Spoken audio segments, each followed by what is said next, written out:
Era no tempo normal, vilão nos pênaltis lá do canal Eurofut, então bora lá reagir, deixa teu like, comenta, se inscreva, vamos lá. No futebol, um jogador pode ir de vilão a herói em poucos Isso é minutos, verdade. né? Isso aí com qualquer um, tá? Do craque ao bagre, todos estão sujeitos a viver uma montanha-russa dentro do mesmo jogo. E hoje a gente tá fazendo uma lista um pouquinho diferente aqui, porque a gente vai falar de caras que foram heróis no tempo normal, né? De repente fazendo um gol decisivo e tal, mas acabaram sendo vilões aí nas cobranças de pênaltis, beleza? Caramba. O ano era 2008 e eu já vou Faz dar um tempo, spoiler hein? aqui do vídeo, que a gente vai tanto começar quanto fechar o vídeo com o Cristiano Ronaldo, beleza? Lá pra 2008 ele já era ali um jogador muito bom, né? Uma estrela ascendente do Na época futebol do Manchester mundial, United, todo mundo dava conhecia o aula. Ronaldo, mas o cara ainda buscava a sua primeira Champions League e teve a oportunidade de ganhar justamente na temporada 2007-2008 com aquele timaço do United comandado pelo Sir Alex Ferguson, que já tinha se consagrado campeão inglês e agora buscaria o título da orelhuda. E eles teriam pela frente o Chelsea do Avram Grant, que era ali um treinador interino, né? O Chelsea não tinha o tamanho que tem hoje, mas certamente também já estava numa ascendente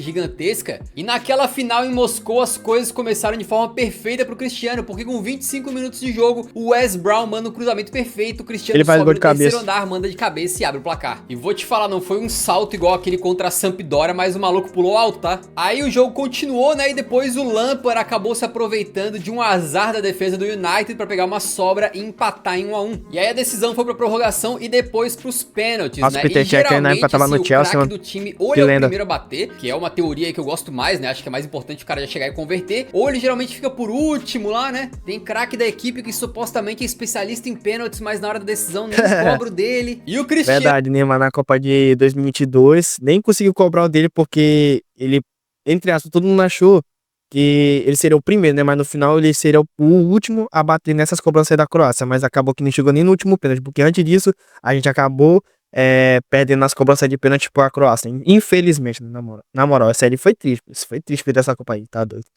Que viraria aí um dos melhores jogadores da história, né? Um exímio cobrador de pênaltis. A gente esperava que ele fosse guardar esse penal aí, mas a verdade é que ele partiu perde. pra redonda e perdeu. Com direito a uma paradona, ele bateu cruzado e viu o Peter Cech fazer uma baita de uma defesa. E aquilo que começou como um sonho estava rapidamente se tornando um pesadelo. O Cristiano Ronaldo viu as cobranças de pênaltis chegarem num ponto em que bastava o capitão do Chelsea, o zagueiro John Terry, meter o gol dele, e o Chelsea seria campeão. Mas pra sorte do Ronaldo, Terry escorregou, perdeu, depois o Anelka também perdeu. E o susto Pronto. foi grande, mas o Manchester United Campeão da foi Champions campeão da League. Liga dos Campeões, mesmo com o Cristiano tendo perdido aquela penalidade, né? Agora imagina se o Terry não escorrega, o quanto que não teria ficado marcado o Cristiano por aquele pênalti perdido, né? Provavelmente seria um baque e ele próprio na época falou sobre o assunto. Eu não sei o que dizer, achei que perderíamos assim que errei o pênalti. Achei que seria o pior dia da minha vida, mas meus amigos acreditaram e vencemos, apesar do meu erro. Estou orgulhoso deles. Os pênaltis são loteria. Os Verdade, pênaltis loteria. não são loteria, né? Mas o Cristiano vai voltar a fazer uma aparição. Porque, entendeu? Se o time dele tivesse perdido, mano, nossa, a galera cairia ali em cima de várias críticas pra cima do Cristiano Ronaldo. Porque, tipo, ele perdeu o pênalti, mano. Então, se o time dele acabasse perdendo por causa dele, mano, nossa, seria muita gente falando besteira sobre o Cristiano Ronaldo. Mas ainda bem que depois que ele perdeu o pênalti, o John Terry acabou escorregando, também perdeu, e o outro também chutou.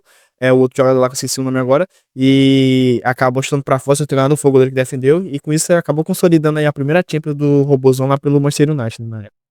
Nesse vídeo mais tarde. Porque de um craque português a gente passa pra falar de um craque brasileiro, exatamente. E eu não estou falando de Ronaldinho Gaúcho ou Adriano Imperador, mas sim dele, o volante Jonatas. Não conheço. Vai ter muita gente assistindo aí que não sabe quem é ele, tá? Mas é um camarada cria das categorias de base do Flamengo, que teve excelentes momentos pelo Flamengo lá na primeira década desse século. E na temporada 2006-2007 ele tava atuando pelo Espanyol da Espanha, tá? E aí foi jogar uma final de Copa da UEFA, aquela que você conhece hoje como Liga Eurocopa, né, tal. Justamente contra o Sevilha. O Espanyol era uma grata surpresa, o time comandado pelo Ernesto Valverde, enquanto o Sevilha tinha jogadores muito interessantes aí como o Renato, o Luiz Fabiano e o Jesus Navas, bem mais novinho do que hoje em dia, né? E já era o atual campeão naquela época. E a partida foi simplesmente espetacular, se liga. O Sevilha abriu o placar e depois viu o Espanyol buscar o empate, mas com a expulsão do Moisés Hurtado, o Espanyol ficou com 10 em campo e viu ali os palanganas passando na frente mais uma vez na prorrogação.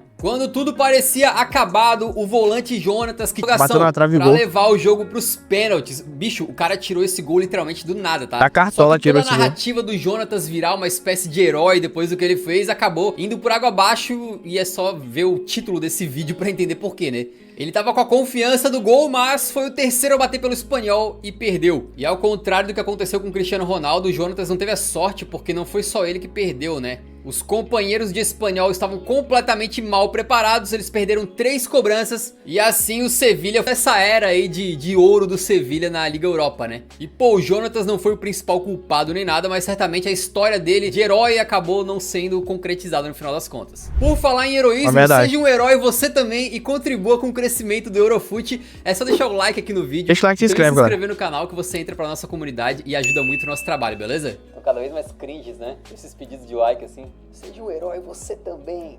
Por falar em Jonatas, Brasil e França se enfrentaram na Copa de 1986. Não tem nada a ver. O Jonatas não tem nada a ver com esse assunto. Era a Copa do Mundo do México e Brasil e França naquela época não tinha conotação tão negativa que tem hoje em dia. E o duelo pelas quartas de final foi considerado um dos melhores daquela edição, né? A gente tinha ali o Zico, o Júnior, o Careca e o Sócrates, né? Enquanto a França tinha alguns nomes interessantes como o Batiston, o Giresse e, claro, o craque Platini. No tempo normal, o Brasil saiu na frente com o gol do Careca numa jogada coletiva. Porém, o Platini deixou tudo igual ainda no primeiro tempo, levando a decisão para as penalidades máximas. Nos pênaltis, muita emoção da primeira até a última cobrança, né? O Sócrates abriu perdendo a dele e deixou o Brasil numa situação preocupante, porque os franceses não perdiam e não perdiam. Até que chegou o momento do craque do time bater. Platini, que tinha sido herói no tempo normal, isolou a quarta cobrança, mandou o cara perdeu o gol, na meu lua Deus, mesmo, mandou né? na E deixou lua, tudo igual. caramba. O engraçado é que se a gente vê esse lance de novo, cara, ele pega muito mal na bola, tá Muito ligado? mal Parecia mesmo. um peladeiro batendo penal, só que de peladeiro ele não tinha nada.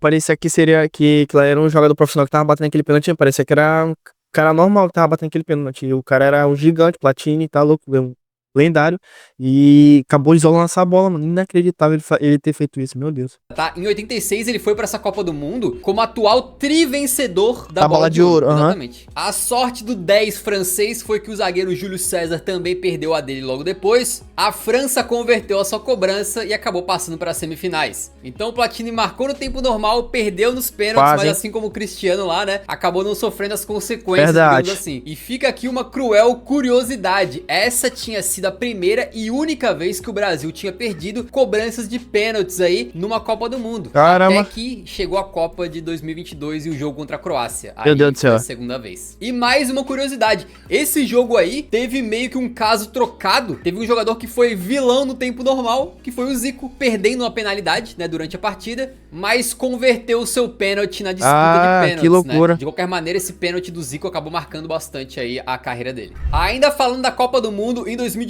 na Rússia, a seleção da casa surpreendeu muita gente. Isso porque as pessoas não botavam fé, eles tinham muitos problemas no grupo, mas eliminaram a campeã mundial Espanha nas oitavas e nas quartas tinham pra frente a geração croata, com Rakitic, Modric e companhia. E mesmo sem ser favorita, a Rússia começou a partida querendo chocar ainda mais, porque abriu o placar com um golaço de Cheryshev. Depois esse golaço foi abafado por um gol de empate do Kramaric, só que na prorrogação o Vida marca o gol da virada croata. Mas a Rússia mostrou que não tava virando xodó ali no seu país adotivo, digamos assim, levando o jogo pros penais. A decisão começou com um erro e um acerto pra cada lado, até que chegou o momento do Mário. Que Mário, o salvador da pátria que meteu o gol de cabeça na prorrogação, partiu pra bola com confiança, podendo colocar a Rússia numa semi de Copa do Mundo. Perdeu, isolou? E mandou uma baita de uma bicuda pra fora. Mano. É preciso pedir perdão por falhar no pênalti. Foi um momento de alegria na hora do gol que levou aos pênaltis. Depois tinha que cobrar, não podia fugir dessa responsabilidade. Chutei, falhei e acabamos perdendo. A partir daí a Croácia marcou todos os seus pênaltis, classificou para as semifinais e depois fez aquela campanha histórica que culminou no vice-campeonato mundial. Né? E pro azar do Mário Fernandes, com toda a questão da guerra Rússia-Ucrânia, né? Essa aí acabou sendo a última participação da Rússia em Copas do Mundo, então um gostinho amargo para ele talvez fique por mais um tempo. Pior que isso é verdade, pô, 18...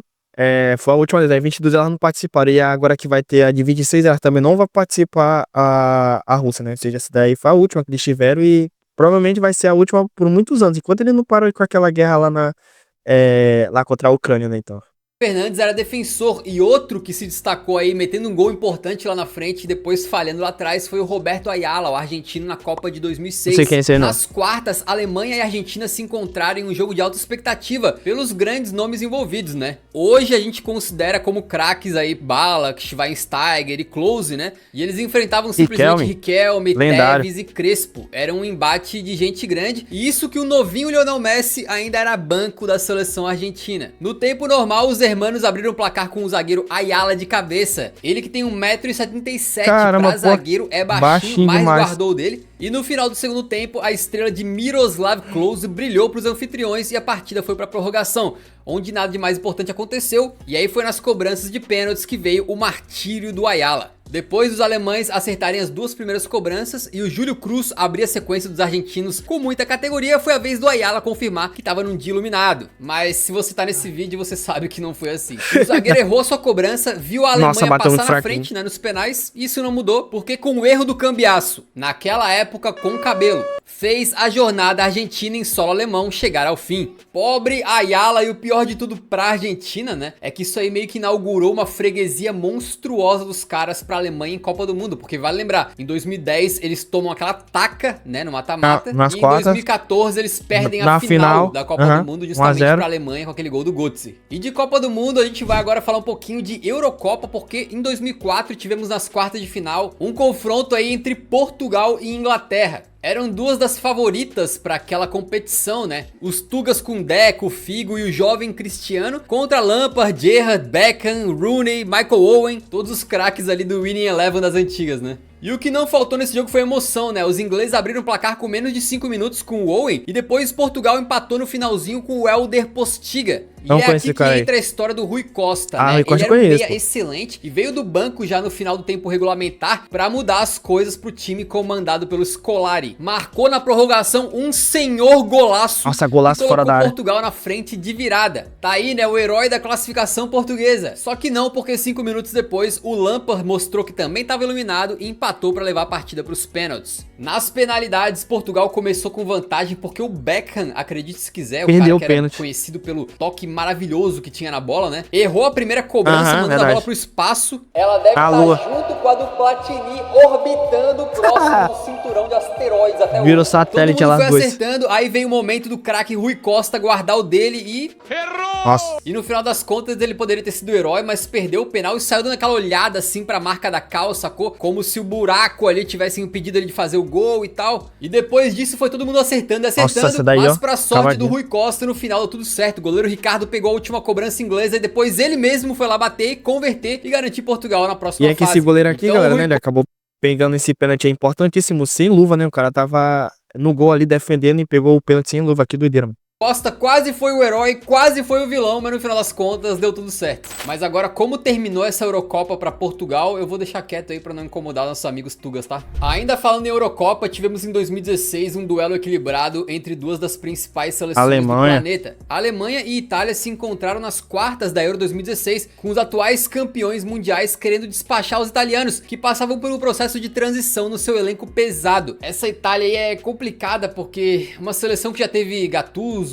Pirlo, De Rossi e tal, agora tinha Sturaro, Giaccherini e Parolo. Com todo respeito, mas provavelmente do meio pra frente, essa foi uma das piores seleções da Itália que já jogou uma grande competição, né? No meio de tantas caras diferentes, havia um jogador italiano que queria se tornar um personagem importante desse duelo, Leonardo Bonucci. No segundo tempo, o Ozil abriu o placar pra Alemanha e aos 35, o Bonutão deixou tudo igual de pênalti, né? Ainda meio que com uma paradinha. Com um detalhe, essa aí foi a primeira vez que o Bonucci bateu um pênalti no tempo normal de um jogo. Mas você já sabe onde é que isso aqui vai parar, né? Com o empate 1 a 1, a decisão foi, sem surpresa nenhuma pra quem tá vendo esse vídeo, né, pros pênaltis. E aí tudo tava extremamente equilibrado, com os dois times alternando ali erros e acertos, até que chegou na última cobrança das 5 primeiras. Tava tudo igual e o Bonucci, que foi pra bola, tinha a chance de colocar aquela pressão monstruosa pra cima dos alemães. Porém, como nada se explica no futebol, o zagueiro, que era o cobrador oficial da equipe, acabou errando. Sorte dele que o Schweinsteiger também errou depois e as penalidades continuaram. Mas se for parar pra pensar, se o Bonucci tivesse feito aí o seu penal, né, o Bastian teria perdido e a Itália se classificava, Verdade. né? Mas no final das contas, a Alemanha acabou avançando. Se o Bonucci tivesse feito, provavelmente não estaríamos falando dessa tragédia italiana. E talvez se eles tivessem avançado, teriam ido com mais gás aí pra classificar pra Copa do Mundo de 2018. Não. Que acabou não classificando e também ficou fora da de 22 e a de 26 eu nem sei se eles classificaram, né, pra ir pra essa Copa. Mas a Itália tá numa fase que, meu Deus do céu, nem parece que é a poderosa Itália, que já ganhou 4 Copas do Mundo. Nem parece que é ela, porque hoje em dia tá numa fase muito ruim. Mas nem com muito gás eles classificariam. Pô, olha o elenco. Não, bota o elenco na tela de novo. Olha esse time da Itália do meio pra frente, meu amigo. Que coisa horrorosa!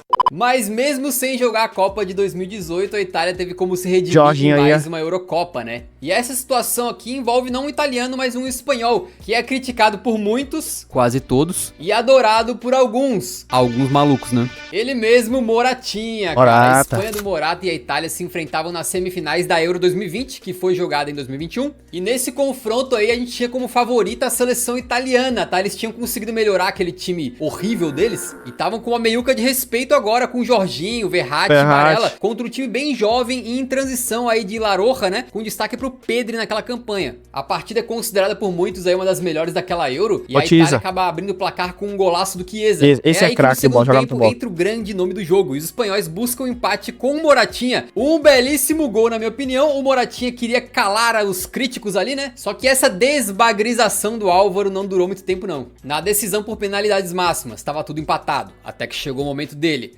Álvaro Morata. Era a 4ª cobrança e o espírito artilheiro dele foi embora. Ele bateu fraquinho pro Donnarumma pegar. E aí depois o Jorginho mandou aquela sua cobrança gelada com o goleiro de um lado e bola do outro, pra Itália avançar pra final e eventualmente acabando campeã do torneio. Não foi dessa vez que o Morata batida de pênalti massa, mas ó, em defesa do Morata, depois teve a Copa do Mundo de 2022. Onde é que tava a Itália? Vendo pela TV. Onde é que tava o Morata? Entrando e metendo gol. Meteu 3 na Copa, tá? E eu falei pra vocês que a gente começaria o vídeo com o Cristiano e terminaria com o Ronaldo, né? Então, vamos lá. Dessa vez as coisas aconteceram de uma maneira extremamente dolorosa pro nosso CR7 e justo na competição que ele tanto amava, né? Na Champions de 2011-12, Real Madrid e Bayern se encontraram nas semifinais, num confronto de muita expectativa por se tratar de dois timaços, né? De um lado, os merengues queriam muito a 10ª na época, enquanto os alemães queriam ser campeões em casa, já que a decisão seria em Munique. Na ida na Alemanha, 2-1 pro Bayern, e na volta o Real devolveu o placar com o Cristiano Ronaldo fazendo logo os 2 gols da equipe espanhola, sendo o primeiro inclusive de pênalti, né? Levando o jogo pra prorrogação e depois pras alternadas. A Alaba marcou pro Bayern e aí o Robozão chamou a responsa e foi o primeiro a ir pra bola. O homem que depois paparia Champions League, que era bom metendo gol de pênalti e que já tinha feito um doblete no tempo regulamentar. O que poderia dar errado? CR7 partiu, bateu e parou em Manuel Neuer. E aquilo ali de certa forma parece que derrubou o Real Madrid mentalmente.